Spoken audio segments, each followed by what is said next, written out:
आखिर 10 कहानियों का क्या पूरा सच है, रिपोर्ट के जरिए आपको दिखाते हैं।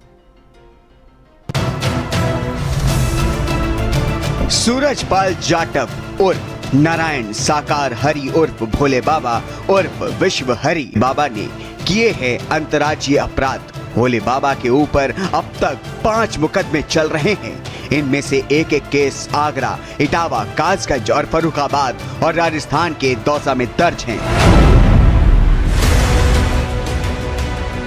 उत्तर प्रदेश के कासगंज जिले के पटियाली के बहादुरपुर गांव का निवासी है सूरजपाल जाटव उर्फ नारायण साकार हरि उर्फ भोले बाबा।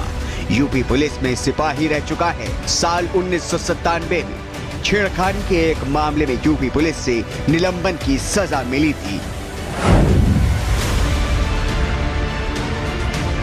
सूरजपाल एटा जेल में काफी लंबे समय तक कैद रहा और जेल से रिहाई के बाद ही सूरजपाल बाबा की शक्ल में लोगों के सामने आया और सूरजपाल जाटव उर्फ नारायण साकार हरि उर्फ भोले बाबा बन चुका था। पुलिस सेवा से बर्खास्त होने के बाद सूरजपाल अदालत की शरण में गए, फिर उनकी नौकरी बहाल हो गई, लेकिन 2002 में आगरा जिले से सूरजपाल ने वीआरएस ले लिया।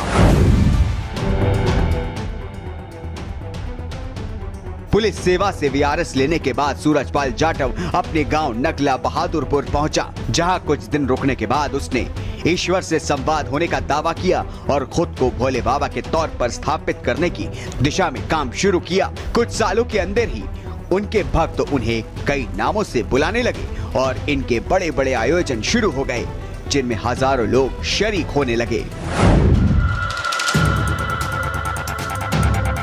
कई दावों में सूरजपाल जाटव उर्फ नारायण साकार हरि उर्फ भोले बाबा के सत्संग के दौरान मंच पर बैठने वाली महिला को बाबा की पत्नी या सेविका बताया जाता रहा, लेकिन भक्तों के बीच माजी के नाम से पहचाने जाने वाली महिला बाबा की पत्नी नहीं बल्कि रिश्ते की मामी लगती है। साकार विश्व हरि या भोले बाबा उर्फ सूरजपाल की पत्नी का नाम कटोरी देवी है।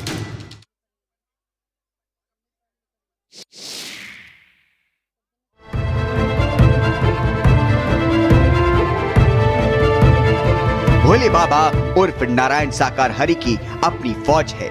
हल्के गुलाबी रंग के पैंट शर्ट, पुलिस बेल्ट, हाथ में लाठी और सीटी लेकर हजारों की संख्या में इनके स्वयंसेवक कार्यक्रम स्थल और सड़कों पर चप्पे चप्पे पर तैनात रहते हैं। इसमें बड़ी संख्या में महिला स्वयंसेवक भी तैनात रहती हैं। इनकी भी वर्दी होती है।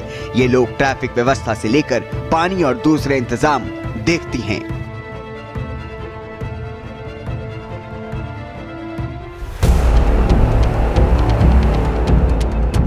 हमेशा सफेद कपड़ों में दिखने वाला नारायण साकार पैंट शर्ट, सूट और पायजामा कुर्ता तक में नजर आता है। बाबा किन्हीं अन्य साधु संतों की तरह गेरुआ वस्त्र धारण नहीं करता और ना ही किसी भगवान की तस्वीर अपने कार्यक्रमों में लगाता है। साकार हरि अपने प्रवचनों में सफेद 3 पीस सूट बूट और महंगे चश्मे में दिखता है।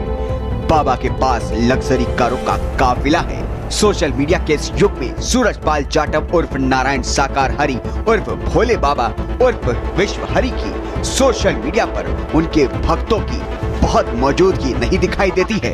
इंटरनेट पर वो बहुत लोकप्रिय नहीं है। उनके फेसबुक पेज पर बहुत ज्यादा लाइक्स नहीं है, लेकिन जमीनी स्तर पर उसके भक्तों की संख्या लाखों में है। उसके हर सत्संग के दौरान हजारों भक्तों की भीड़ दिखाई देती है।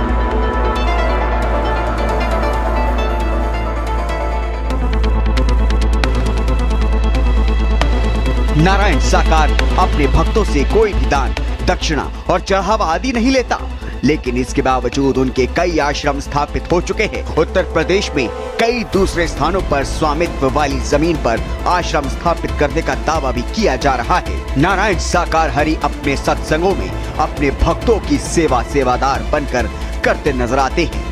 बहुत संभव है कि ये सब वो अपने भक्तों में लोकप्रिय होने के लिए सोच समझ कर करता हो। पश्चिमी यूपी के जिलों में बाबा के कई एकड़ जमीन पर आश्रम है, जहां लगातार सत्संग के कार्यक्रम चलते रहते हैं। बाबा के अनुयायियों में सबसे बड़ा वर्ग अनुसूचित जाति, जनजाति और ओबीसी वर्ग का है। वंचित वर्ग बाबा को भोले बाबा के रूप में देखते हैं।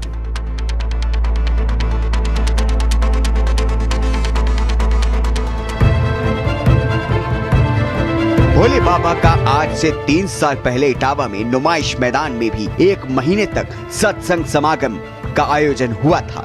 इसमें अफरा तफरी का माहौल देखने को मिला था। आयोजन के आसपास वाली कॉलोनी में रहने वाले लोगों ने प्रशासनिक अधिकारियों से आगे भविष्य में बाबा के कार्यक्रम की अनुमति न देने की भी गुहार लगाई थी।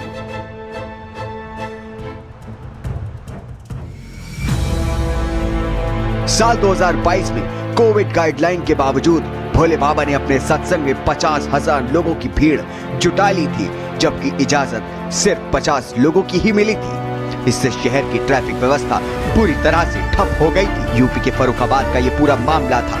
उस दौरान पुलिस प्रशासन ने कार्यक्रम के आयोजकों के खिलाफ रिपोर्ट दर्ज करके इतिश्री कर ली थी।